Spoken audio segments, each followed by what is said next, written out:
Hola, profe. Hola chicos, buen día. Bueno, ya son las 8:15, vamos a comenzar la clase de hoy. No sé si quieren abordar algo antes de comenzar la clase, ya que les recuerdo que el jueves sería el primer certamen. No sé si tienen alguna inquietud al respecto sobre la evaluación del jueves, o si quieren lo conversamos después de la clase. Necesitamos tiempo que se conecten unos cuantos, si acaso. Yo al final, o sea, iba a ser con alternativa a la disertación. ¿Perdón? ¿Que no lo escuché? Disculpe, que sí iba a ser con alternativa al certamen. Sí, va a ser o Ya. sea, selección múltiple, o sea que no va a ser no va a ser un examen con preguntas de desarrollo, es lo que les quise decir. ¿Ya? Sí, muchas gracias. Ya, bueno. Bueno, vamos a comenzar la clase de hoy, que bueno, si bien... Profe, ¿Perdón? ¿Sí? profe, Diga. y esta clase no entra, ¿cierto? Es hasta la No, no, pasada. no. No, o sea, Ya. como les había dicho, de hecho justo lo iba a decir, que el certamen es hasta el contenido de la clase pasada, ¿ya? Sí, porque sí, o sea, como van a ver la clase de hoy, más bien está bastante relacionada a lo que sería la práctica laboratorio, o sea, términos prácticos de identificación microbiana, que sería, o sea, yo en lo personal lo veo como más útil, como para una práctica de laboratorio, quizás sí va a ser evaluado de alguna manera en controles, en preguntas sencillas, en forma de control de laboratorio en la sesión que se va a realizar de práctica, pero no para no para el examen del jueves. Ya, sería eso. No sé si tienen otra consulta. ¿Ya? Bueno, como les decía, precisamente ya, no sé si ya de alguna manera ustedes hacen idea de acuerdo a la importancia que tienen los microorganismos en distintas esferas, que en muchísimas ocasiones y situaciones es muy importante identificar y reconocer, o sea, saber reconocer e identificar el mecanismo que está presente en un determinado entorno, en un determinado ambiente, en un producto, por ejemplo, o en un alimento, o el microorganismo que podría estar asociado a una enfermedad. Y esto, bueno, se hace con el propósito de, primero, bueno, en primer lugar, verificar si el microorganismo en cuestión es patógeno. Yo creo que eso es lo primero que le preocupa al hombre cuando está frente a cuando está frente a un agente microbiano. Ya a la hora de identificarlo es saber si es patógeno, si representa algún riesgo para la salud humana o para la salud, bueno, animal, o si es perjudicial de algún punto de vista, no solamente para la salud humana, sino también puede ser desde un punto de vista agrícola en general. Y también con el propósito de verificar si este microorganismo, y esto ya más bien es en términos de trazabilidad, por ejemplo, en el caso de un alimento, si un organismo está presente en un alimento y que al mismo tiempo la presencia de ese microorganismo detectada en un alimento está relacionada con la presencia del mismo microorganismo en alguna materia prima o durante el proceso de elaboración o de obtención de este producto. Como ejemplo, les puse bueno, un alimento que se usa mucho en los términos de trazabilidad alimentaria. Y también, bueno, es muy importante identificar los microorganismos desde el punto de vista de saber conocer las características idóneas o las condiciones ideales en las que crece. También de esta manera poder saber a qué pH, a qué temperatura, cuáles son las condiciones de un medio de cultivo en los que puede favorecer su crecimiento o todo lo contrario, para de esta forma también saber si es un microorganismo que es responsable de alguna etapa de un proceso productivo o si también es responsable de ocasionar deterioros o determinadas características favorables o no en un producto, un alimento o en un producto causando daños económicos. Y entonces, la pregunta en sí va hacia, o sea, las preguntas que surgen con respecto a la identificación de un microorganismo son las siguientes, o sea, ¿es patógeno? ¿En qué condiciones crece este microorganismo? ¿Puede deteriorar un producto? ¿Es termoresistente? cómo puede ser erradicado, y bueno, todas estas preguntas precisamente son tareas, son pegas del laboratorio de microbiología, cuya función es dar respuesta a todas esas preguntas, a todas esas inquietudes relacionadas con la identificación de un microorganismo a través de del uso, de la implementación de técnicas, del uso de o la aplicación de una metodología adecuada y precisa para poder identificar estos microorganismos de acuerdo a sus características físicas, bioquímicas, bioquímicas considerando, o sea, lo que es su metabolismo, su mecanismo enzimático, y también de acuerdo a sus características genéticas, ¿ya? Porque ya veníamos reiteradamente repitiendo de que el avance de los métodos genéticos de estudio, de los estudios moleculares, de las comparaciones de las secuencias de ADN y ARN, ha permitido comparar y establecer una clasificación filogenética, y esta clasificación permite a su vez comparar y caracterizar distintas especies microbianas, y esto también tiene una utilidad, ¿no? Ya que existen especies que morfológicamente o físicamente son muy parecidas, pero sin embargo pertenecen a géneros muy distintos, y eso muchas veces no se puede apreciar con métodos muy sencillos, y entonces esto es gracias a los avances en la genética. Precisamente,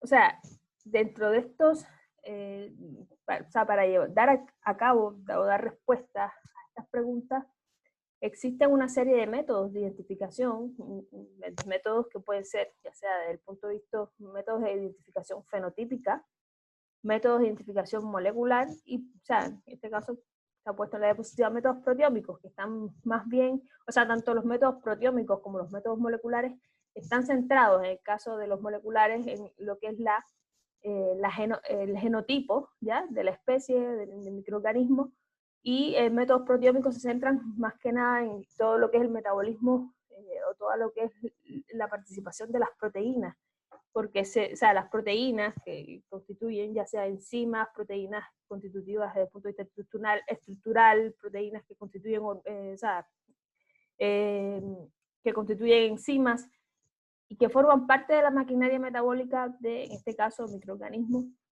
también son de utilidad para poder identificar de manera precisa una especie microbiana que sea objeto de estudio. Y en general, o sea, lo importante, o yo creo que el mayor desafío que tienen los laboratorios de microbiología, a los que están especializados y los que tienen el objetivo de identificar el microorganismo y dar respuesta a todas esas preguntas que son habituales cuando cuando se aborda un microorganismo que es nuevo o que es importante en un sentido o en otro, es lograr un compromiso o un equilibrio entre lo que es el aspecto económico y el aspecto práctico. O sea, si bien es importante, por un lado, obtener o llevar a cabo métodos o técnicas de identificación que sean lo más preferiblemente de bajo costo y que sean sobre todo de rápida respuesta, métodos sencillos, rápidos y económicos. Por otra parte, también es importante el uso de métodos que también sean precisos,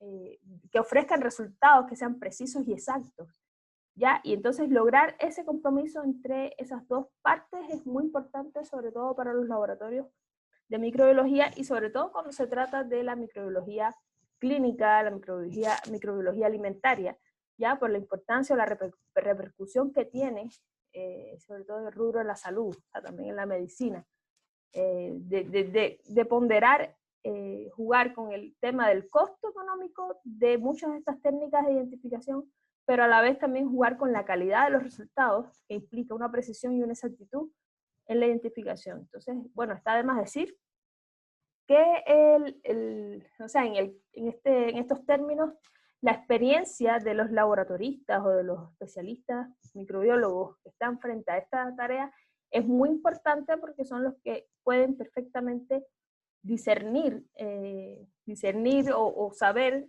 cuál es el método más idóneo para determinar o identificar un microorganismo en estudio, ya que todos, como van a ver, todos no van a ser fácilmente identificados por las mismas técnicas, ¿ya? Y precisamente el objetivo de la clase de hoy es que ustedes conozcan de forma muy general los principales métodos que se conocen, los principales, digo los principales y solo algunos, porque son muchísimos métodos que se pueden utilizar para la detección y más que nada para la identificación microbiana. Bueno, repitiendo lo que les decía, es que es muy importante la experiencia del microbiólogo a la hora de tomar decisiones para responder ya las preguntas a las que se está enfrentando, es muy importante. Y bueno, por lo general, dentro de los métodos de identificación microbiana, los métodos, los esquemas tradicionales de identificación microbiana se basan fundamentalmente en las características observables de las bacterias, en este caso las bacterias, o de los microorganismos en general, como es el caso de su morfología, el desarrollo, sus propiedades bioquímicas.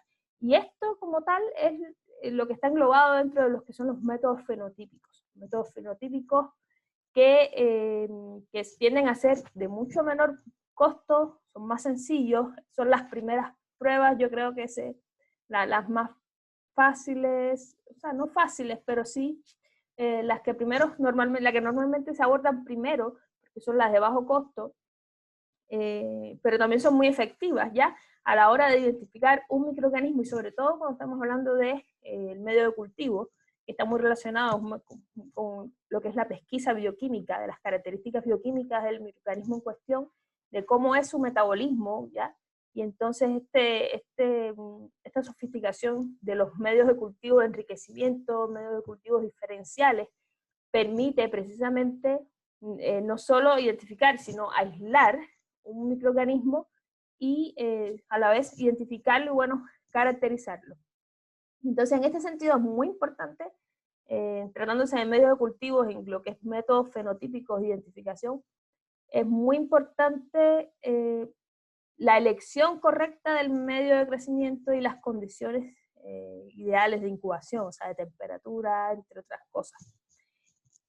Y muchas bacterias, sobre todo bacterias, son muy fácilmente identificadas por el uso de métodos fenotípicos, por su morfología y el uso de medios de cultivos diferenciales. No obstante, existen algunos microorganismos que no pueden ser fácilmente identificables o no se pueden discernir entre unos y otros con una gran exactitud a través de un método fenotípico, a través de su simple morfología o de un medio de cultivo.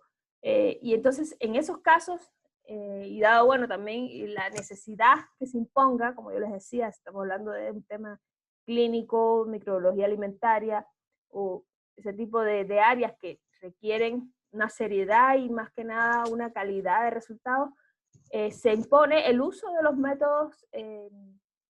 métodos genotípicos como tal, que son métodos que estudian lo que es la secuencia de ADN del microorganismo o de la especie en particular, y obviamente son métodos más costosos, pero que se imponen, como les decía, y son necesarios para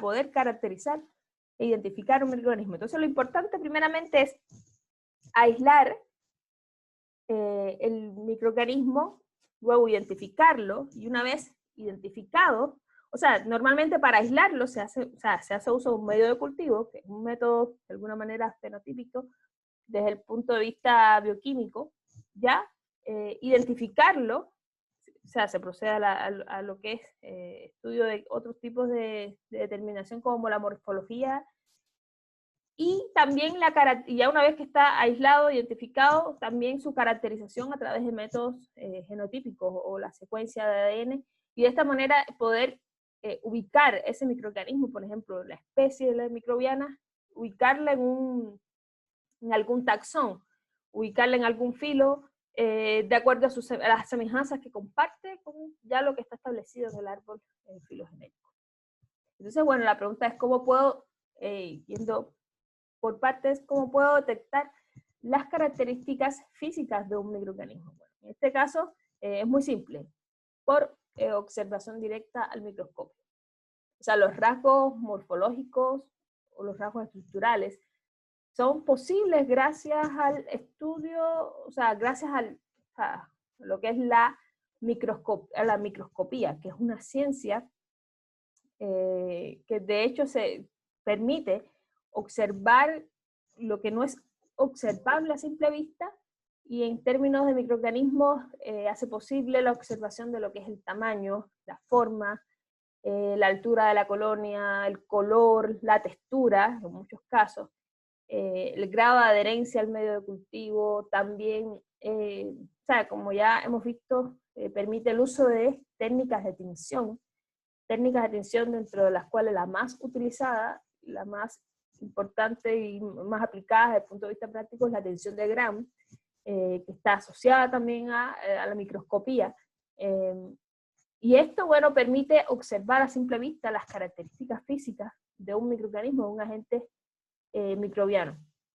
Y entonces, la mayoría de los investigadores, de hecho, consideran que, y yo creo que ya a estas alturas nos queda más que claro, después de lo que hemos visto desde la clase de contexto histórico, que el surgimiento o el avance de la microbiología es, de hecho, va de la mano con la invención del microscopio. O sea, la invención del microscopio es uno de los sucesos científicos que impulsó el avance de la microbiología, perdón. Justamente a partir de ahí se disparó esta ciencia en la historia, como ya saben, a través de la observación de primeramente las primeras células muertas por Robert Hooke, pero sobre todo la primera observación de células vivas, sobre todo células procariotas vivas, por parte del bañista Anton Leeuwenhoek. Y es precisamente, son indisolubles, van de la mano la microscopía con la microbiología. Y bueno, el microscopio simple, que de hecho que puede tener uno o varios lentes, es un instrumento que, o sea, en pocas palabras, lo que hace es amplificar la imagen y permite la observación de mayores detalles de lo que no es posible a simple vista en el caso de los microorganismos. O sea, en pocas palabras, este microscopio simple es el que se relaciona mucho con ese que inventó Anton Leeuwenhoek para observar las primeras bacterias, los primeros protozoos, ya que constaba de una lente convexa con un aumento de hasta 200 aumentos. Y de esta manera logró observar lo que en aquel tiempo era impensable, dadas las condiciones que existían. Entonces, dentro de las características más importantes de un microscopio en general, es que, bueno, como les decía, lo que hace en pocas palabras es aumentar el tamaño de la imagen de la muestra. Una muestra que no es apreciable a simple vista, la retina no puede observar, y entonces el microscopio lo que hace es aumentar el tamaño para que sea perceptible a los humanos. Y una de las características más importantes, o que define de alguna manera la aplicación del microscopio, es su poder resolutivo.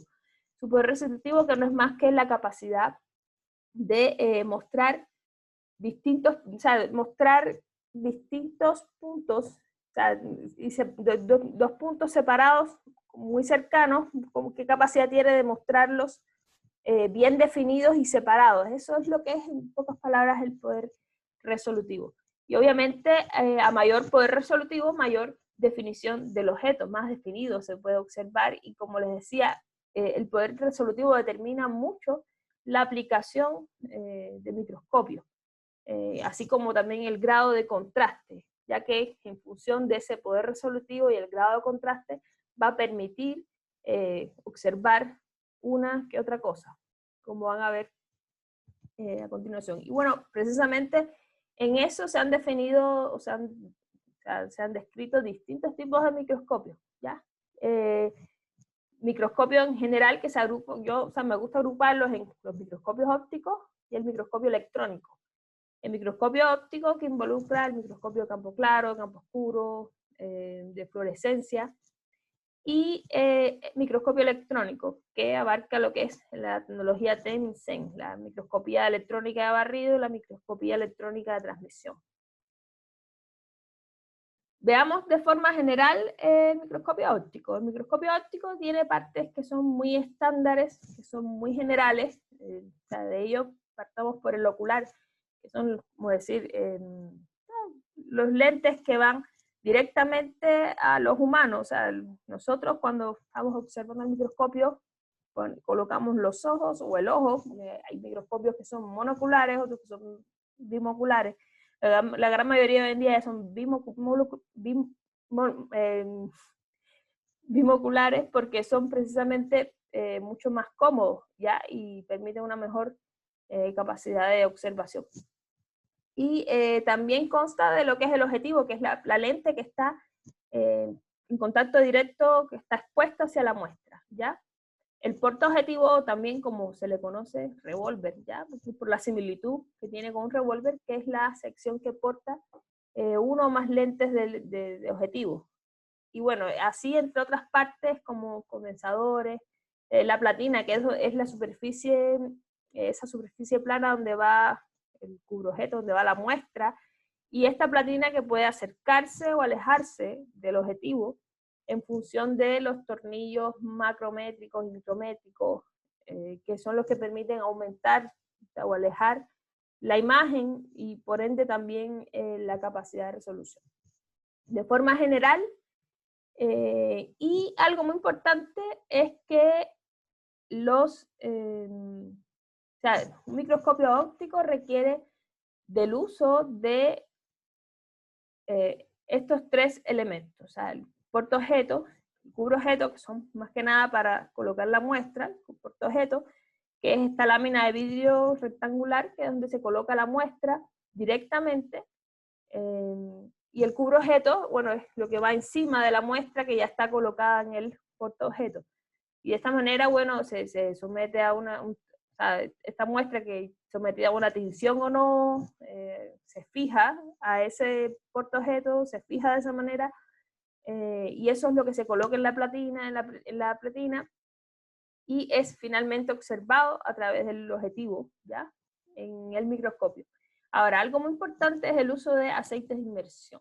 El aceite de inmersión no es más que una sustancia, o sea, un aceite, obviamente, que tiene que ser transparente, y lo más importante es que tiene que tener propiedades ópticas y o sea, tanto como índice de refracción y una viscosidad idónea para su uso en microscopía. No es que cualquier aceite pueda ser utilizado para este tipo de actividad. Los aceites típicos, o sea, suelen tener un índice de refracción de 1,5 aproximadamente, pero, o sea, lo más importante es que el índice de refracción del aceite de inmersión debe ser diseñado, o sea, o debe ser similar al índice de refracción del vidrio con el que está fabricado la lente del objetivo. Ya que en estos casos, o sea, los objetivos que están diseñados para estos fines son denominados objetivos de inmersión. Objetivo de inmersión, y por ende tienen que ser similares en cuanto a la composición, en cuanto al índice de refracción, ya que precisamente esto es o sea, si bien el uso de la aceite de inmersión mejora en gran medida el poder de resolución del microscopio, junto con el objetivo que está diseñado para esto, que son los objetivos de inmersión, que su propósito precisamente es para ser utilizados en aceite. Normalmente, o sea, cuando no se utiliza un aceite adecuado para un objetivo de inmersión, esto implica, o sea, da lugar a lo que se conoce como una especie de aberraciones esféricas, ¿ya? Entonces aquí vean cómo, o sea, primero vean la diferencia entre una muestra a la cual no se le aplica el aceite de inmersión y otra muestra a la que sí se le aplica el aceite de inmersión. El objetivo del aceite es reducir la dispersión de la luz, concentrarla de forma tal que los rayos de luz prácticamente se concentren hacia la lente del objetivo de inmersión. Y entonces de esta manera la calidad de la imagen es abismal. Cuando se usa un aceite de inmersión con respecto a la misma muestra en la que, o si bien no se usó el objetivo de inmersión, o también suele pasar que se usa el objetivo de inmersión, el aceite que no es el indicado, que no tiene, o sea, no es el indicado considerando el índice de refracción del vidrio con el que está fabricado la lente. Y también en esos casos, bueno, dice, ay, estoy usando un aceite, pero ¿por qué no logro un buen poder resolutivo? ¿Por qué la muestra se ve así tan difusa? Bueno, es precisamente porque no se está usando el aceite de inmersión adecuado, ¿ya? Y es algo súper, como que súper básico en lo que es la microscopía. Pero volviendo a los microscopios ópticos, existen, o sea, por lo menos los más comunes, está el microscopio de campo claro, que es, en pocas palabras, el microscopio que hemos venido hablando hasta ahora, o sea, el microscopio clásico, el microscopio de campo oscuro, el microscopio de fluorescencia y la microscopía, o sea, la microscopía de contraste de fases. Entonces, lo interesante es que cada uno de ellos, si bien todos son ópticos, tienen características muy estándares, ¿ya? Pero generalmente por el uso de determinados accesorios, como por ejemplo condensadores, son los que determinan básicamente su aplicación y que sean diferentes en estos términos. O sea, cada uno de ellos ofrece una imagen muy distintiva o diferente. O sea, una misma muestra a veces es mejor, se puede observar mejor con uno que con otro, y pueden emplearse también para observar distintos aspectos de una célula, en este caso la morfología microbiana, la célula de una bacteria, por ejemplo. Y bueno, en general, los casos anteriores, o sea, todos los microscopios ópticos entregan lo que son imágenes bidimensionales. Y veamos entonces el microscopio de campo claro. El microscopio de campo claro es el microscopio clásico, es el microscopio basado en lentes ópticas, puede estar fabricado con una lente o dos lentes, y también se le conoce como microscopio de luz, ya que utiliza luz o fotones. La luz es la luz visible, o sea, es la fuente de iluminación de este tipo de microscopios, también conocido como microscopio de campo claro, y es el que de hecho guarda mucha relación con el que fabricó Anton Leeuwenhoek en su momento. De hecho, es básicamente el mismo tipo de microscopio, obviamente con un diseño más sofisticado, no aquella lámina de latón que había que acercar o alejar la lente del ojo con ayuda de un tornillo y la muestra colocada sobre una cabeza de alfiler. Obviamente en ese contexto cambió mucho, pero sí en principio es el mismo, podríamos decir que es el mismo tipo de microscopio.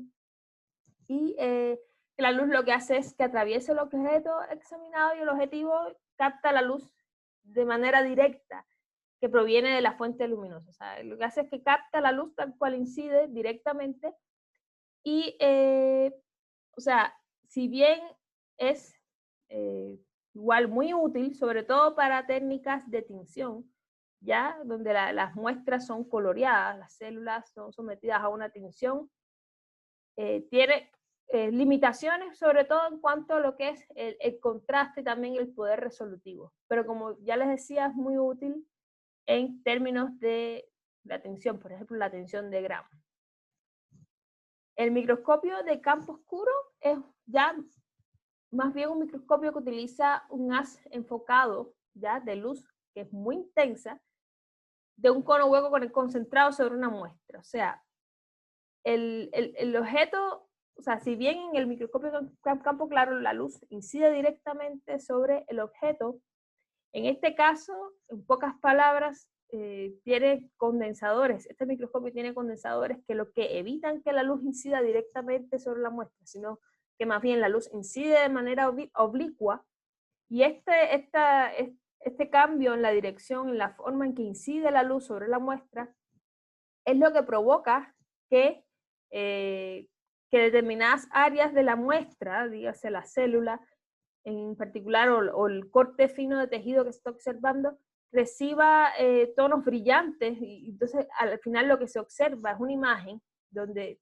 tiene una brillantez, el objetivo, la célula, se observa brillante, pero el fondo se ve como oscuro, y por eso el nombre es microscopio de campo oscuro, y es porque cambia la difracción de la luz por el tema de la incidencia. Ya el uso de estos condensadores, precisamente lo que cambia es la incidencia de la luz, y esta forma de iluminación básicamente se utiliza para analizar elementos biológicos transparentes y sin pigmentar, a diferencia de la microscopio de campo claro, que se utilizan más bien técnicas de tinción. En este caso, por ejemplo, es muy útil para observar flagelos o pilis en bacterias, ya que son elementos transparentes que normalmente con una iluminación normal no podrían ser visibles, ¿ya? Y entonces este efecto o sea, no de contraste, perdón, para no confundir con el otro microscopio, pero sí de difractar la luz de manera diferente por modificar la forma en la que incide, es lo que también precisamente permite observar este tipo de estructuras celulares, pero además también es bastante utilizado para observar muestras sin ser, o sea, en el caso de muestras vivas, por decirlo de alguna manera, sin matar la muestra, células vivas. Ya que en el caso del microscopio de campo claro se utiliza muchos métodos de tinción y esto implica flameo, fijar la muestra con flameo, en fin. Ya cuando llega al microscopio, lo que usted está observando es una célula muerta, a diferencia de esta técnica que te permite observar con una iluminación normal sin necesidad de fijar la muestra, en pocas palabras, sin matarla. Y o sea, eso en general, o sea, se utiliza un haz de luz enfocado muy intensa, en forma de un cono hueco, como les decía, que va concentrado sobre la espécimen, o sea, en este caso la muestra. Y como les decía, se utiliza para observar flagelos, pilis, o sea, lo que es estructuras celulares que son transparentes, que no llevan pigmento, y entonces el sistema también de iluminación, como bien dice la diapositiva, se encuentra iluminado de tal forma, modificado de tal forma, que, como decía, la luz incide desde los lados, o sea, no incide directamente, y es lo que facilita la observación de este tipo de estructuras, pero además ese contraste de que la muestra o las estructuras se vean como brillantes o iluminadas, por decirlo de alguna forma, mientras que el fondo se ve oscuro, el campo, como se le da el nombre. Tiene una buena resolución, sobre todo si lo comparan con el microscopio de campo claro. Precisamente por este efecto de dispersión de la luz, que es bien, el haz de luz es como bien dirigido correctamente dirigido hacia la muestra para una mejor visualización. Y bueno, obviamente, como yo les decía, permite la movilidad, observar lo que es movilidad microbiana. Primera, porque permite observar este tipo de estructuras como flagelos y pilis, y sin necesidad de fijar la muestra. Y entonces esas en sí son las dos diferencias claves entre el microscopio de campo claro y campo oscuro. El campo claro es la forma más simple de la microscopía, donde la luz incide directamente sobre el objeto capta la luz directa y ahí se revela la imagen al ojo. Es el microscopio de hecho más usado en laboratorios para el tema para los estudiantes. Es el más utilizado, es el más económico, ¿ya? Y el microscopio de campo oscuro, que es una técnica, o sea, de contraste, aunque no se debe confundir con el método de contraste de fases. Pero es una técnica al final que juega con el contraste. De hecho, muchos fotógrafos, si alguno de ustedes está interesado en la fotografía, juega con este fenómeno también para lograr un efecto en las imágenes. Y eso es lo que hace el microscopio de campo oscuro, que permite una mejor visualización de la muestra con respecto a un buen poder resolutivo. Pero igual, como repito, cada uno tiene una función determinada. Cuando estamos hablando de tinción, el microscopio de campo claro es el más idóneo, ¿ya? Y todo depende de qué es lo que se desea observar, qué características. Si se está buscando observar movilidad, si existe presencia de estructuras móviles como flagelos, pilis, bueno, entonces más idóneo podría ser un microscopio de campo oscuro. Ahora, ¿en qué consiste el microscopio de campo de fases? Al final, lo que diferencia todos estos microscopios ópticos, en resumen, es primero el tipo de fuente de luz que utiliza, cómo la utiliza, ¿ya? Y los accesorios que utilizan. Eso es lo que diferencia. En todo lo demás son muy similares, pero en sí los accesorios, fundamentalmente el tipo de lente y más que nada, condensadores. Condensadores que lo que hacen es jugar con la luz, jugar con la luz y manejarla de tal forma que es lo que le da distintos efectos y por ende distintas aplicaciones. Y en el caso del microscopio de contraste de fase, lo que hace es jugar con distintas longitudes de onda, ya por el uso de determinados dispositivos accesorios también, que permiten jugar con distintas longitudes de ondas y a su vez jugar con la diferencia que tienen, determinadas estructuras celulares tienen distintos índices de refracción, por un tema de composición química. O sea, pensemos la composición de una espora, no es la misma, que la espora está contenida dentro de la bacteria, de algunas especies bacterianas, porque ya les comentaba que no todas las bacterias producen esporas, todas las especies bacterianas producen esporas. Digamos, el género Bacillus, una bacteria, una célula de género Bacillus, en el interior tiene una espora, la espora tiene una composición X, y sin embargo la cápsula o el glicocálix, que es esa capa de glucopolisacárido que recubre algunas bacterias, la cápsula glicocálix tiene una composición completamente diferente. Entonces son dos estructuras que pueden estar en una misma célula o pueden estar en una o en otra tipo de células, pero son estructuras celulares diferentes, y por ende tienen composición química diferente y por ende un índice de refracción diferente. Y con ese índice de refracción diferente juega mucho este microscopio, y con diferentes longitudes de ondas, y a la vez esto entonces es lo que permite que se puedan observar en particular ciertos tipos de estructuras celulares. De hecho, justamente porque se contrastan por las diferencias, por los diferentes índices de refracción, ¿ya? Es algo que juega con el contraste de la misma célula, ¿ya?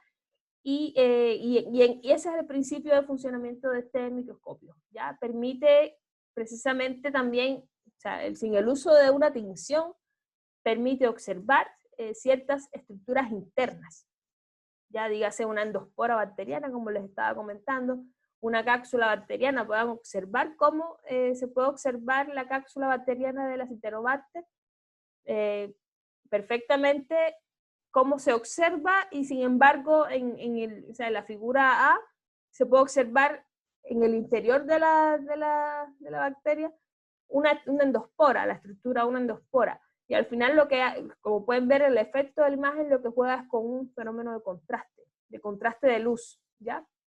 Y eso en sí es lo que permite, a diferencia del microscopio de campo oscuro, que también juega con una especie de contraste, pero más bien por la incidencia del fenómeno de hacer incidir la luz, no directamente, sino por los lados.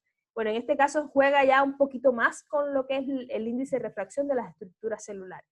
Y esto también juega con esto a favor para lograr un contraste, y por ende eso permite ver estructuras celulares distintas. Entonces vean cómo, en dependencia de lo que se quiera, se puede usar una forma de microscopía u otra, ¿ya? O sea, pueden observar en esta imagen, por ejemplo, cómo penacho de flagelos en un bacilo X se observa en un microscopio de campo oscuro. ¿Cómo se observa? Como les decía, este fenómeno de incidencia de luz por los lados da lugar a una estructura brillante con un fondo oscuro, y entonces apenas se puede observar la estructura, o sea, se observa. Yo les decía que se puede observar el flagelo, estructuras móviles, pero vean la calidad de la imagen si lo comparan con estos penachos de flagelos que se observan en cada polo de esta especie bacteriana, que es la misma, pero observada en una micrografía, o sea, un microscopio de contraste de fase. Vean cómo se observa con una mayor nitidez, porque juega precisamente con esas diferencias refractivas, o refractarias, mejor dicho, de las estructuras celulares.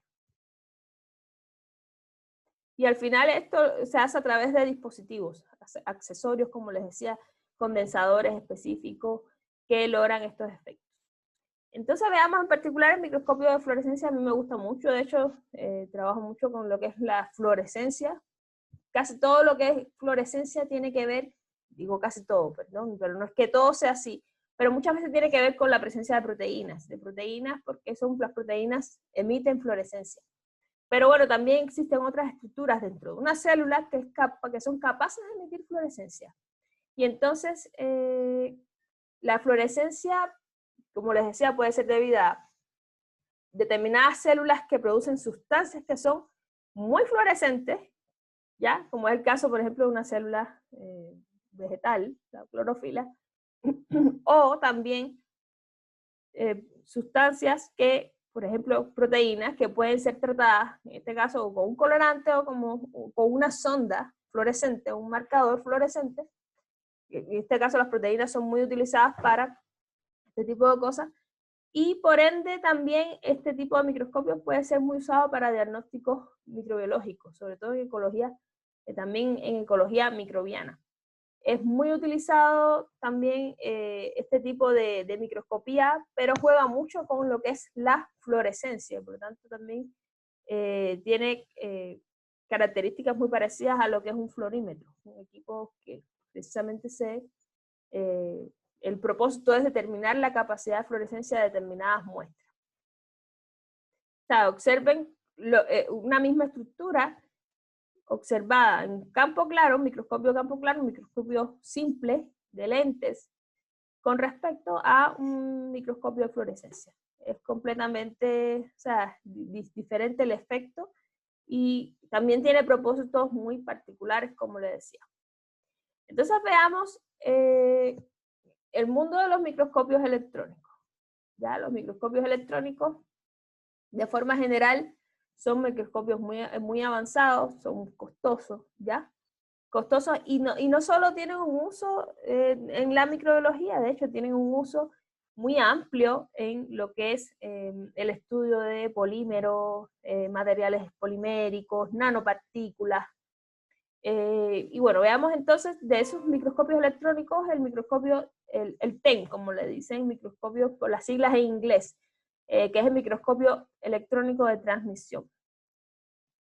Bueno, permite estudiar, como les decía, igual diferentes muestras biológicas. Tejidos animales, vegetales, cultivos celulares, bacterianos, así como macromoléculas, ¿ya? Pero bueno, lo que nos compete a nosotros, bueno, en este caso, son los microorganismos. Pero este microscopio electrónico en sí lo que hace es utilizar un haz de electrones. Fíjense cómo cambia por completo. El microscopio óptico utiliza la luz. Acá la imagen se obtiene a través de un haz de electrones. Y el haz de electrones lo que hace es que incide, se dispara un haz de electrones sobre la muestra, o sea, sobre el objeto en estudio, la muestra. Y a su vez el objeto ya, esos electrones generan una imagen a través de ese contacto con la muestra. Ya, las características, bueno, incluso en tanto como en como en el otro, es que la muestra debe ser un corte bien fino, ya, para una buena calidad de la imagen, y que o sea, los electrones en general son acelerados y dirigidos hacia la muestra a través de lentes que son electromagnéticas. Y entonces en condiciones también se utiliza condiciones de alto vacío. Entonces la imagen que se obtiene es plana y monocromática, o sea, no se obtienen imágenes coloreadas, ¿ya? A menos que, bueno, que sean trabajadas por editores de imágenes, pero como tal, directamente la imagen no es coloreada, son imágenes en blanco y negro, y permite sobre todo obtener estructuras internas. O sea, lo interesante de la microscopía electrónica de transmisión es que permite observar estructuras internas, también tamaños, distribución de partículas. O sea, como les decía, es muy utilizado para nanopartículas, pero también, bueno, imagínense el poder de resolución tal que más allá de bacterias también hace posible la observación de viruses, ¿ya? Porque los virus prácticamente tienen el tamaño de una nanopartícula, por debajo de los 300 nanómetros. Y que a veces, o sea, a veces no, los virus normalmente no son observables por una microscopía óptica, entonces precisamente se recurre a este tipo de técnicas para observar un virus, porque al final un virus, como ya ustedes ya vimos en clases anteriores, no es una célula, ya no estamos hablando de una forma celular, estamos hablando de una nanopartícula con actividad biológica, ya, que lo que tiene es ADN o ARN, un poco de proteínas, y eso nomás. Y entonces este tipo de microscopios es muy útil también para observar la estructura de un virus. Vean, por ejemplo, aquí tienen imágenes ya de, por ejemplo, lo que es flagelos bacterianos, vean la nitidez y la calidad de la imagen con respecto a lo que habían visto ya de ejemplos en microscopios ópticos, sobre todo microscopía de contraste y de fases y de campo oscuro. También vean cómo, por ejemplo, en esta especie, ya Rhodovibrio pseudomensis, cómo se puede observar la composición, la presencia de un compuesto, el polihidroxibutirato, que es muy característico de esta especie, y cómo se puede observar eso dentro de la célula, ¿ya? Y es precisamente, o sea, de hecho se puede observar proteínas solas, o sea, no solamente formas celulares, sino se puede observar macromoléculas a través de este tipo de microscopios por el poder de resolución tan grande que ofrece. Y vean cómo aquí, por ejemplo, se observa claramente las estructuras celulares de membrana, la pared, el ADN.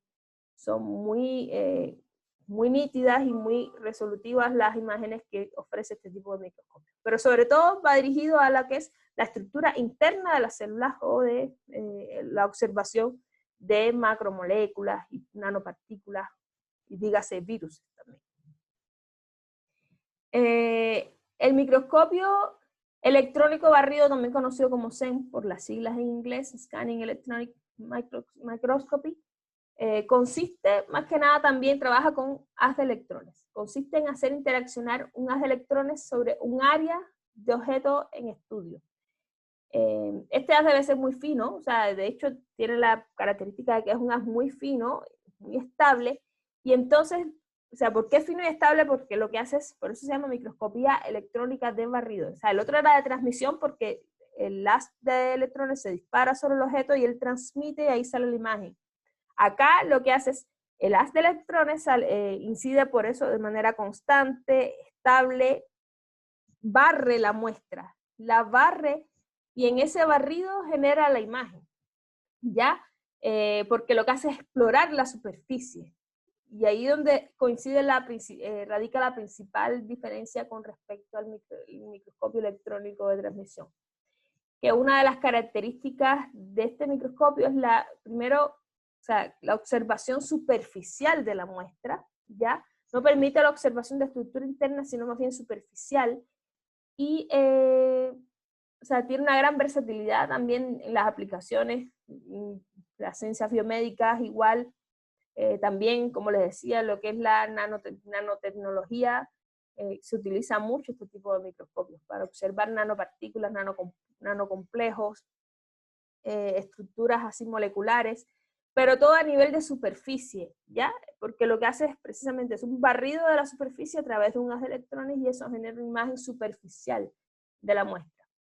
Y entonces, en pocas palabras, vean las diferencias o sea, la diferencia con respecto a la microscopía electrónica de transmisión que logra como una especie de rayos X que le hace a la muestra, bueno, en este caso solo por fuera, y es también de gran utilidad porque se puede observar la naturaleza o la textura de determinadas superficies, si son porosas, si son en forma de red polimérica, entre otras cosas, y también, bueno, también se puede estimar también de alguna manera el tamaño de la muestra. O sea, como ven por ejemplo la observación a un microscopio, o sea, SEM de electrónica de barrido, cómo se puede observar el tamaño, el diámetro, ya gracias al uso de este microscopio. Y la nitidez que ofrece también, como les decía, en cuanto a superficie. Se puede ver la superficie, si es de tipo porosa, si es una superficie quebrada, y eso también aporta mucho desde el punto de vista estructural y es muy asociado también, juega mucho con lo que es el conocimiento previo de la composición química de la muestra que se está observando. Por ejemplo, en este caso, la naturaleza química de la membrana o de la capa de la membrana celular de una bacteria en específico. Y en general, esas radican las primeras diferencias de un microscopio óptico a un microscopio electrónico. O sea, el tipo de luz, como les decía, en el caso del microscopio óptico utiliza la luz luminosa, y en el caso de los microscopios electrónicos, como bien dice el nombre, utiliza un haz de electrones para generar una imagen.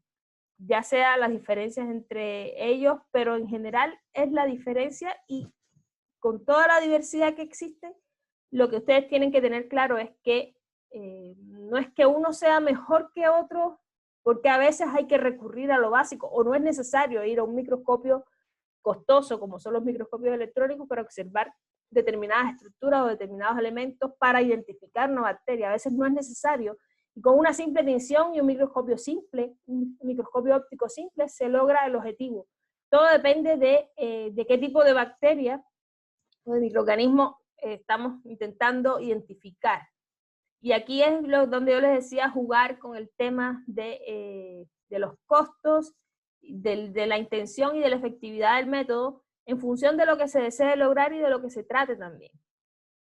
Y bueno, en general aquí vean una comparación, yo creo que muy clara, ya que quede claro que esta comparación no demerita la función de los microscopios ópticos, sino más bien la diferencia de lo que se busca, como les estaba diciendo, y por ende establece lo que es la aplicación.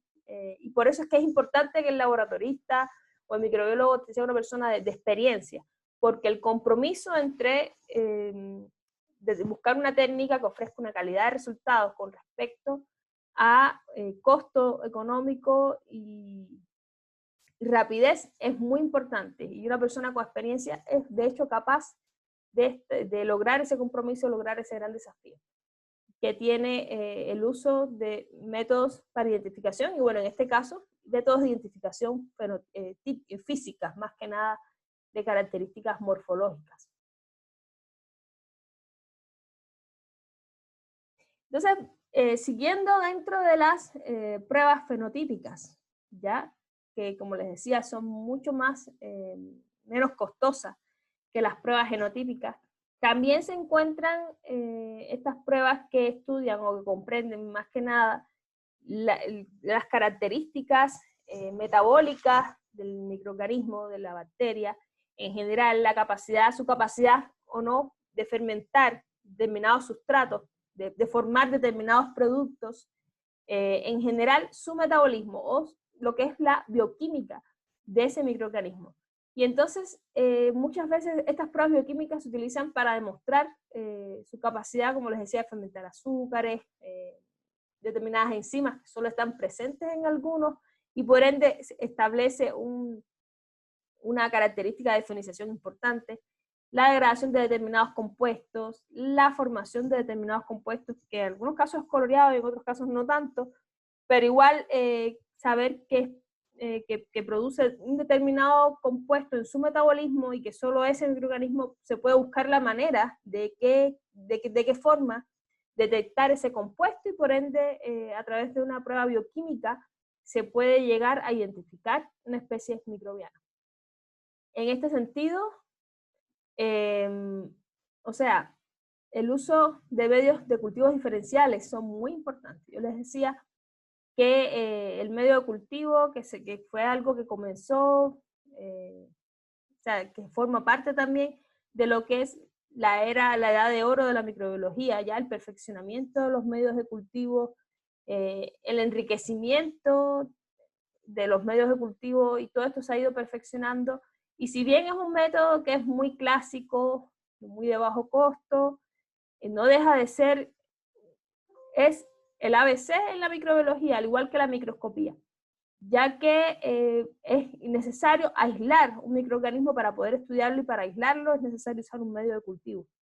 Ya independientemente que sea un medio de cultivo diferencial o no, es necesario aislarlo para poder identificarlo, y una vez que esté identificado, bueno, entonces ya caracterizarlo como tal, quizás ya ahí sí se implica el uso de técnicas más costosas como las los métodos genotípicos de técnicas moleculares.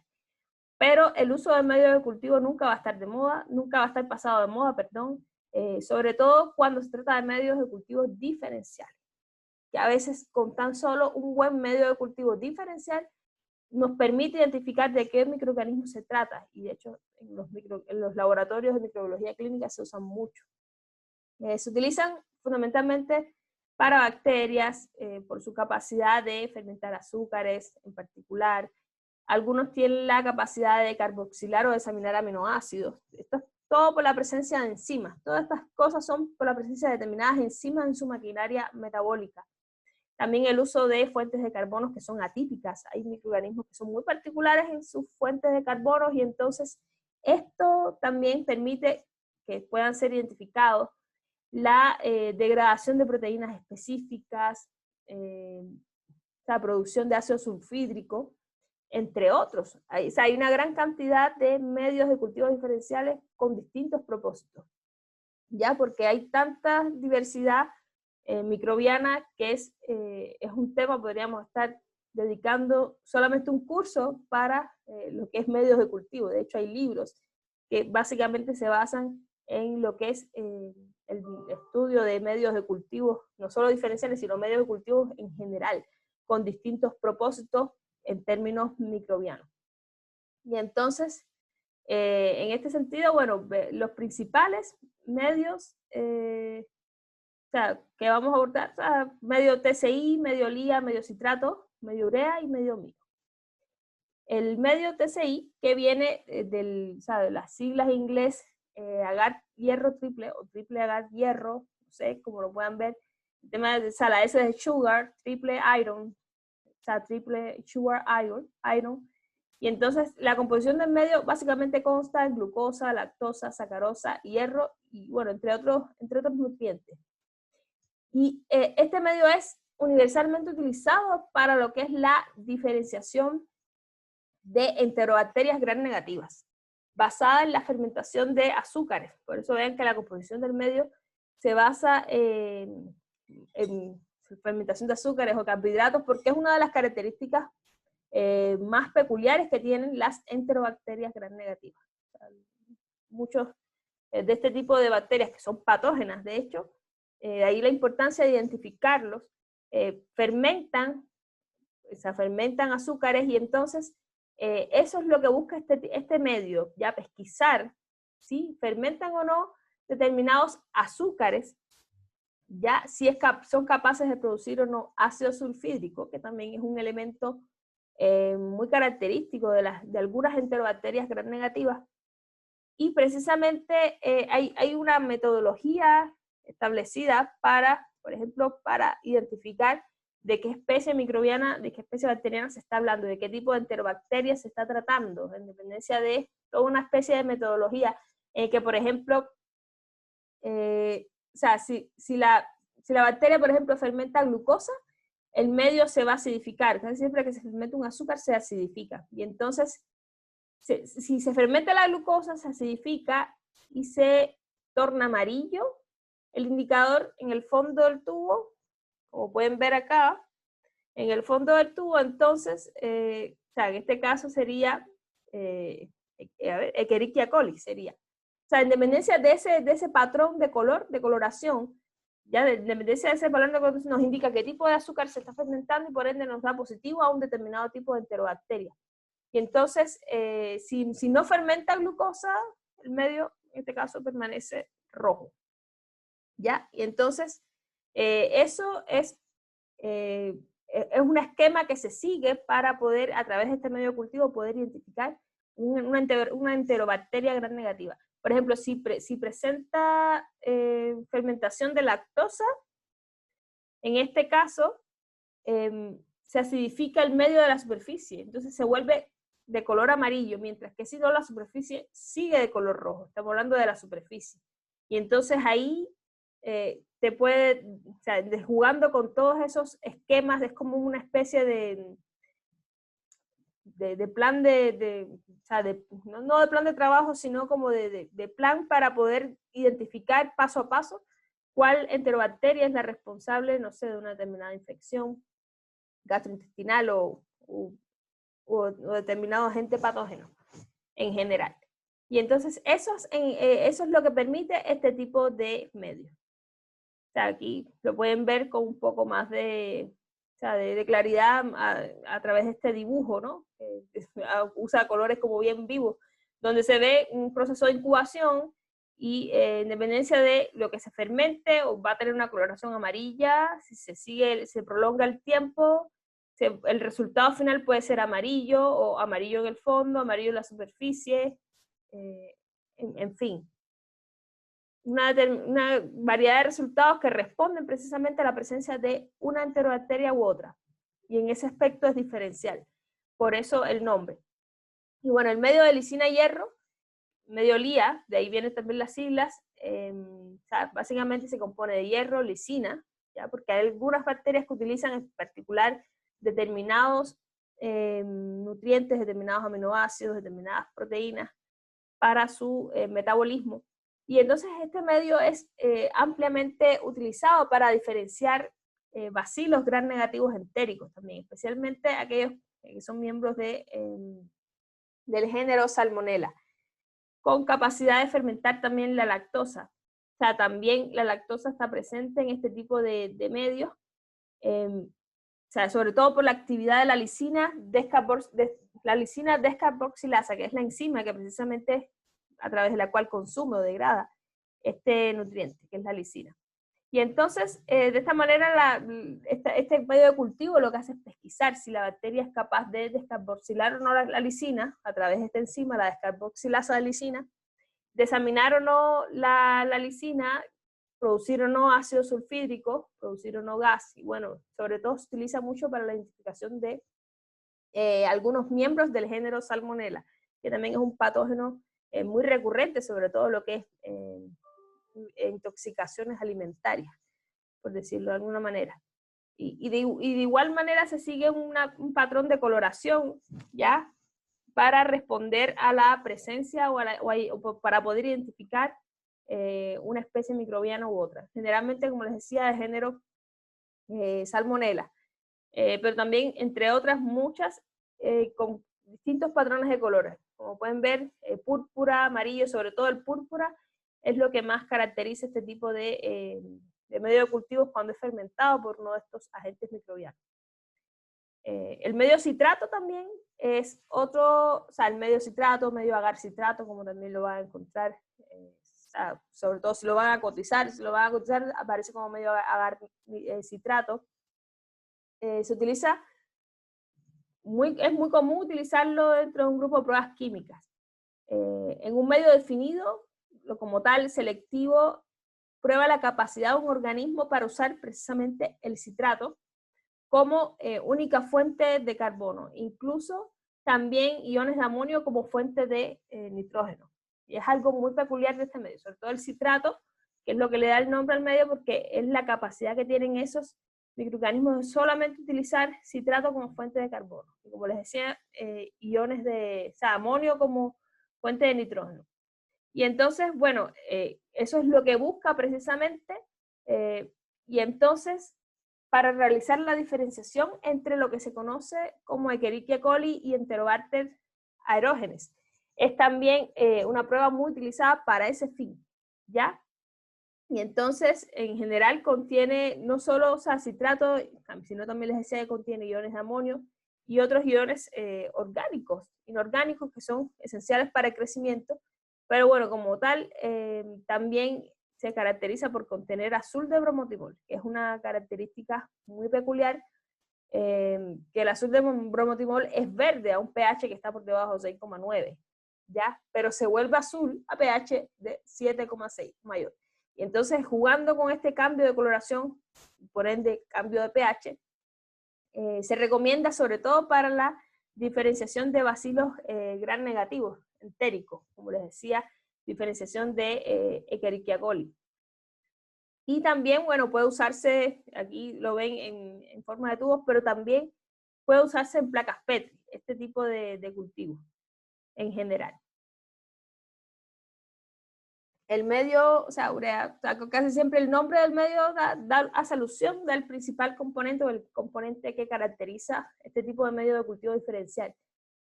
También conocido como medio de base agar-urea, todos llevan agar, o sea, obviamente. Se puede utilizar como ayuda en la diferenciación de microorganismos, más que nada aquellos, o sobre todo la bacteria, bacterias sobre todo, que son capaces de producir ureasa, que es la enzima que degrada la urea. La degrada o sea, para formar amonio, y entonces sobre todo trabaja con muestras clínicas y otro tipo de materiales. Es un medio que se puede emplear en la detección de salmonella, shigella, entre otras especies también, como la Escherichia coli. O sea, vean cómo al final la gran mayoría de estos medios están dirigidos para lo que es bacterias entéricas, ya patógenos, que son de naturaleza entérica, o sea, al final tienen una gran importancia más que nada clínica, y como les decía, en lo que es la microbiología alimentaria también. Y el medio mío, que es un medio sólido, o sea, semisólido más bien, utilizado más que nada para diferenciar el grupo de enterobacterias mediante lo que es la motilidad, o sea, actividad de la ornitina descarboxilasa. Por eso es que el medio lleva ornitina descarboxilasa, el nombre que lleva, de hecho, solución también al nombre de las siglas, la tripteína, entre otros nutrientes. Y entonces al final lo que busca este tipo de medios es, o sea, ver la capacidad de la movilidad propia, producir la enzima ornitina descarboxilasa. Si es capaz de degradar ese nutriente que está en el medio, es porque tiene obviamente esa enzima que es particular de ese tipo de especies bacterianas, y también, por ejemplo, la producción de indol, que es uno de los productos finales de ese metabolismo. Y entonces, de forma general, los métodos, o sea, los medios de cultivo diferenciales, que forman parte de lo que es las pruebas de pesquisa bioquímica, permiten la identificación de un gran número de bacterias, sobre todo bacterias entéricas, pero la pregunta es, al final, si veían muchos ejemplos, eran como que los mismos géneros microbianos. Existen otros géneros que no son fácilmente identificados, ya sea ni a través de pruebas morfológicas, de una observación al microscopio, ni tampoco pueden ser fácilmente identificados o caracterizados por este tipo de medios de cultivos diferenciales, porque no aplica para ese tipo de microorganismos, y entonces en esos casos es necesario recurrir a métodos moleculares, métodos más avanzados. También, bueno, en caso de que ya se necesite caracterizar filogenéticamente la especie, es necesario recurrir a estos métodos. Y entonces aquí es donde nace la microbiología molecular, entre otros fines, no solamente fines enfocados a la microbiología. Pero bueno, la microbiología molecular justamente nace de la biología molecular. Ya es una rama de la biología molecular, pero tal vez al mismo tiempo es una rama de la microbiología, y precisamente permite la detección de material genético, ya tanto ADN como ARN, y por ende compara secuencias de ácidos nucleicos y establece relaciones evolutivas, establece relaciones filogenéticas, y por ende también explica, o sea, yo creo que la gran desventaja de este tipo de técnicas es que muchas veces no es fácilmente correlacionar el resultado de una secuencia, de una comparación de bases moleculares, de bases de ácidos nucleicos, con el resultado morfológico de una observación al microscopio o con el resultado de un medio de cultivo diferencial. Muchas veces eso no pueden ser fácilmente correlacionadas para un mismo, o sea, una bacteria en estudio, no se puede correlacionar resultados de una técnica molecular con los resultados de técnicas fenotípicas. Y yo creo que esa es podría ser de alguna manera una desventaja, por decirlo de alguna forma, pero sin duda es una técnica muy avanzada, por eso tan costosa. Y bueno, ya a ese nivel nos permite realizar muchas cosas como detectar enzimas específicas que no puedan ser detectadas a través de este tipo de medios de cultivos diferenciales, reconocer factores de patogenicidad, determinar resistencia a antibióticos, ya que es muy importante, sobre todo para el tratamiento de muchas infecciones, ¿ya? Identificar microorganismos en lo que es en el diagnóstico, porque a veces, bueno, es muy difícil tratar una enfermedad porque no se sabe cuál es el agente causal y por técnicas sencillas no dan, o sea, no dan pie con bola, por decirlo de alguna manera, entonces tienen que recurrir a este tipo de técnicas, ¿ya? Y más allá del aporte al conocimiento de la clasificación taxonómica, en qué filo lo ubicamos, más allá de eso, tiene una aplicación en la clínica, sobre todo, que es muy importante el uso de este tipo de técnicas moleculares. Y bueno, de hecho, la técnica o el método más utilizado o más común es la reacción de la cadena de polimerasa, o sea, conocido como PCR, perdón, que es una técnica biomolecular que fue creada en el 86 y básicamente lo que se caracteriza por replicar un fragmento de ADN. Se conoce la estructura de un fragmento de ADN, pero lo que hace es que este es amplificado. En pocas palabras, se replica una y otra vez la secuencia de ese fragmento de ADN, ya de la misma forma que lo hace la célula en su entorno habitual, ¿ya? Esto lo hace a través de un termociclador, se le ofrecen las condiciones y todos los medios simulando lo que ocurre en la célula, ya en el proceso de replicación, y esto se fijan las condiciones para llevar a cabo este proceso una y otra vez, replicar el fragmento de ADN, que es lo que se conoce como amplificación. ¿Ya? O sea, como bien dice la diapositiva, se fundamenta en la propiedad natural que tienen las polimerasas. O sea, la enzima encargada de la replicación del ADN es la ADN polimerasa, entonces, o sea, que lo que hace es replicar las hebras de ADN, para lo cual se emplean ciclos de altas y bajas temperaturas. Y entonces aquí es donde juega un rol principal el termociclador. Al principio era un poco complicado esta técnica por el tema de las altas y bajas temperaturas, ya que era imposible, se hacía muy lento este proceso por el tema de la desnaturalización de las enzimas, que no toleraban esos cambios bruscos de temperaturas altas y bajas. Pero el avance de la sofisticación de esta técnica permite, primero, hoy en día se usan ADN polimerasas que provienen justamente de arqueas, que son microorganismos extremófilos, que son termoresistentes, y por ende las ADN polimerasas son súper termoresistentes y se utilizan mucho este tipo de enzimas hoy en día para que sea el proceso mucho más rápido y resista este tema de las altas y los ciclos de altas y bajas temperaturas.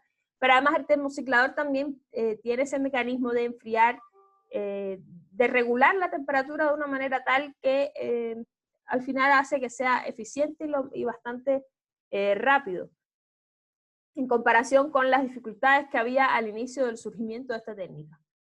¿Cuáles son los conceptos que más se manejan cuando se trata de PCR? De forma general, porque como ya les digo, no creo que ustedes, bueno, quizás los que vayan a dirigirse al campo biomédico, sí es bueno que sepan cuáles son los conceptos que más se manejan en una técnica PCR. Primero, la sensibilidad. La sensibilidad porque primero la sensibilidad se refiere a la cantidad mínima de ADN que es capaz de procesar, o sea, que es capaz de amplificar el equipo, la técnica, mejor dicho, la técnica, para obtener una banda de ADN. También, bueno, la especificidad. ¿Cuál es la especificidad que tiene? O sea, generalmente el concepto de especificidad se aplica a la enzima, pero bueno, en este caso estamos hablando ya de la técnica en sí, que se refiere a la obtención de un solo producto amplificado. Y esto también está muy relacionado con la calidad del resultado, que puede ser que, o sea, que se amplifique una región de ADN que no es de interés, que no se buscaba amplificar, y en ese caso eso radica la especificidad, que si mientras más específico sea, más calidad en el resultado, obviamente. En la eficiencia es otro concepto que se maneja mucho en esta técnica, ya que se refiere a la amplificación, a lo que es la amplificación máxima que se puede obtener, ¿ya? ¿Cuál es la mayor cantidad, o sea, la amplificación más grande que se puede realizar con un número determinado de ciclos, ¿ya? Porque esto se produce a través de ciclos. Y la fidelidad, bueno, evidentemente también tiene que ver mucho con la calidad del resultado, ya que se refiere a los errores que puede cometer la ADN polimerasa durante el proceso de amplificación, porque normalmente en la célula ocurre, ya hay errores en el proceso de replicación del ADN. Imagínense un termociclador, es muy común, y entonces esto también es un indicador que se usa mucho para conocer la fidelidad de la técnica, y es un concepto que es muy importante, sobre todo en lo que es la secuenciación. Ya en la etapa de secuenciación, que es donde se trata de buscar el orden de los nucleótidos en la secuencia de ADN, en ese momento es que es importante el tema de la fidelidad, qué tan fiel fue con ese orden de nucleótidos en el segmento de ADN. Y evidentemente una buena fidelidad permite evitar falsos positivos y negativos, y esto también PCR es muy utilizado no solo con fines clínicos, sino también en temas de trazabilidad alimentaria. Es una técnica súper útil ya en la práctica. Y bueno, de forma general, estas son las etapas que se siguen en el proceso, por ejemplo, en este caso en particular, de una identificación bacteriana, ya que es lo que nos compete, la identificación de una bacteria a través de una secuenciación de ADN, por la técnica de PCR. Bueno, primero se tiene el sustrato, se aísla la muestra, se extrae el ADN, hay muchas técnicas para extraer el ADN, es como para depurar, eliminar lo que es las proteínas y todas las otras materias orgánicas que son contaminantes y no son de interés, ya, purificar la muestra, eliminar lípidos, proteínas, para quedar lo más limpia posible esa muestra, de forma tal que lo que quede básicamente sea el ADN. Luego se mezclan los componentes, o sea, los otros sustratos que van a estar participando en la reacción de amplificación con la ADN polimerasa, los cebadores, que son los primers, entre otros componentes, y ahí comienza en el termociclador lo que es la amplificación, o sea, la replicación cíclica constante de este segmento de ADN conocido. Y después, bueno, viene lo que es la secuenciación del amplicón y ya finalmente el análisis de la secuencia. Ya en el análisis de la secuencia ahí se corrigen los errores, se observa qué tal el tema de la fidelidad de la técnica con respecto al segmento de ADN original, cómo llevó a cabo ese proceso de amplificación, la comparación con otras secuencias también. Y bueno, finalmente, ya con ese resultado se puede trazar lo que es el árbol genético o ubicar taxonómicamente la especie bacteriana, en este caso, y ver de acuerdo a precisamente esa secuencia de ADN, compararla con otras y ver qué tanto se asemeja, y eso es lo que permite una clasificación más allá de la morfología, porque ya les digo que muchas veces las técnicas, una observación al microscopio puede declarar así a simple vista que dos microorganismos son similares cuando realmente, genéticamente, son completamente diferentes. Y se ha demostrado que microorganismos que son de géneros completamente distintos, de microorganismos procariotas con un microorganismo eucariota, y sin embargo al microscopio se observan muy similares, a excepción obviamente de la presencia de la membrana nuclear, que es una característica estructural muy obvia, pero hay muchas especies microbianas que son de diferentes filogenéticos y realmente la diferencia se establece básicamente por comparaciones moleculares, porque los métodos fenotípicos no permiten este tipo de clasificación. Y bueno, aquí vean un gel de agarosa teñido con bromuro de tidio, que esto es una práctica que se hace durante todo el proceso de la técnica de PCR, o sea, desde antes de la amplificación, después de la amplificación, durante la secuenciación, para ir monitoreando ya también la calidad del proceso de PCR, ya que muestra varios productos, o sea, varios segmentos de ADN. Generalmente esto que ven acá es un patrón o un estándar ya de pesos moleculares de ADN, de segmentos, y por acá, aquí están las muestras, ¿ya? Y esto es una forma de monitorear es como el ABC en la técnica de PCR. Estar desarrollando electroforesis, más que nada en geles de agarosa, para conocer cómo va la secuenciación, la amplificación del producto. Y bueno, en ese sentido, existe, por ejemplo, la técnica conocida como RFLP, o sea, en inglés, pero las siglas en español son la técnica de polimorfismo de longitud de fragmentos restringidos. Que lo que hace, o sea, es una técnica que actualmente es obsoleta, pero bueno, su uso es una técnica económica y es exacta, igual tampoco es que esté completamente en desuso. Se basa como tal en la acción de enzimas de restricción, ¿ya? Enzimas de restricción que solo reconocen secuencias específicas de nucleótidos del ADN, del segmento ADN, y hacen un corte en la cadena. Y entonces ese es el resultado. Y entonces este tipo de... O sea, tiene una gran importancia este tipo de técnicas aplicada obviamente a PCR, que, o sea, permite la detección de determinadas enfermedades genéticas, entre otras enfermedades hereditarias, entre otras cosas. Es un ejemplo de este tipo de técnicas que también puede ser utilizada también para la identificación microbiana. O sea, obviamente en combinación con la electroforesis en gel de agarosa o sorted blot, como también se le conoce, se pueden asociar patrones de bandeos diferenciales entre individuos según alelos que presenten. Entonces, ahí también se puede establecer un método de identificación microbiana. Y bueno, de forma general, eso es, digo de general porque podríamos estar hablando mucho sobre estas técnicas de identificación, pero más que nada eso, que conozcan que existen técnicas fenotípicas y genotípicas, unas más costosas que otras, pero que lo importante es que la experiencia obviamente del microbiólogo y que se sepa que no es que una sea mejor que la otra, sino que en dependencia de lo que se busca, del tipo de área en la que se está abordando, urge hacer una más que otra, pero eso sí, los medios de cultivos que siempre, siempre, siempre van a estar aplicados en cualquiera de los métodos que se utilice, ya que permite precisamente aislar, cultivar y aislar ese microorganismo, porque si no lo aíslas, no lo acondicionas en un medio para que se desarrolle adecuadamente, no lo puedes tener en una buena cantidad para poder estudiarlo, o quizás para poder tener una buena muestra de esa cepa microbiana para procesarla y obtener una buena cantidad de ADN, una cantidad de ADN mínima necesaria para una técnica de PCR, por ejemplo. Y entonces, estos procedimientos de identificación de microorganismos aplicados fundamentalmente a la bacteriología, más que nada, pero también pueden ser aplicados en general a los microorganismos.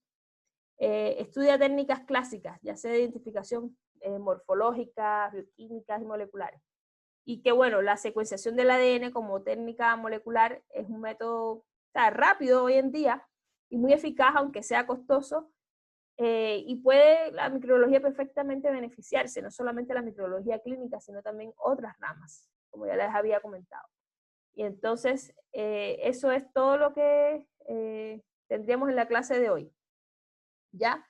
Les recuerdo, chicos, que el próximo jueves, o sea, este jueves 8 de octubre, sería el primer certamen que va a ser aplicado obviamente a través de la plataforma. Yo quería hacerles una consulta a los que están conectados, ya que ustedes han realizado exámenes ya de esta forma. ¿Qué les exigen, a ustedes les exigen conectarse por cámara en Zoom? Yo tengo entendido que sí. Personalmente a mí me ha pasado que depende del departamento. En el departamento de química, el departamento de química no me ha tocado, pero en el departamento de economía sí me ha tocado estar con la cámara prendida. Sí, porque por lo que leí en las instrucciones, y eso bueno, se los voy a mandar hoy cuando lo defina porque tengo que consultarlo, pero por eso me gusta que ustedes me comenten qué background tienen al respecto, porque creo que tengo entendido que independientemente que el examen está en la plataforma, que tienen que registrarse, obviamente para tomar el examen, o sea, tienes que tomar el examen, se les exige que se conecten a Zoom y con cámara, para un tema de identificar el IP de la computadora que sea el mismo que están usando durante la plataforma para evitar temas de suplantación de identidad. No sé qué tan estricto sea en este caso, por eso, ¿sabe? Yo quería preguntarles a ustedes, pero bueno, igual voy a informarme y entonces las instrucciones de eso se las estaré enviando a través de las alumnas ayudantes y también a través de la plataforma en la sección de los avisos, las noticias y los avisos.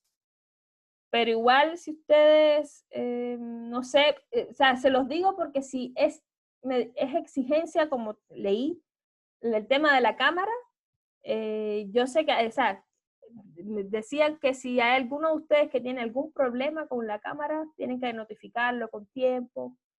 Y entonces eso más que nada me gustaría saber, porque no están, por ejemplo, ahora no están todos conectados, pero me preocupa eso, ¿ya? Más que nada, voy a informarme bien con el tema de qué tan estricto sea el tema de que se conecten con cámaras por Zoom, y ahí, bueno, les diré. Ya. Chao, gracias, Ya, profe. Que tenga buena mañana. ya, igual ustedes, chicos. Chao, profe. Chao. Chao, que esté bien. Chao. Chao.